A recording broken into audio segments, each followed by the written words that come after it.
ایک شخص نے نبی اکرم صلی اللہ علیہ وسلم سے پوچھا، اسلام کی کون سی عادت بہتر ہے؟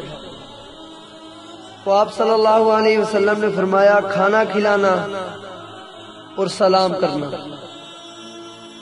رسول اکرم صلی اللہ علیہ وسلم نے فرمایا، سوار سلام کرے پیدل چلنے والے کو، اور پیدل چلنے والا سلام کرے بیٹھے ہوئے کو، اور تھوڑے آدمی سلام کرے بہت سے آدمیوں کو۔ نبی اکرم صلی اللہ علیہ وسلم نے فرمایا ہے، جب تم گھر میں داخل ہو تو گھر والوں کو سلام کرو، اور جب تم گھر سے باہر جاؤ تو گھر والوں کو سلام کر کے رخصت کرو۔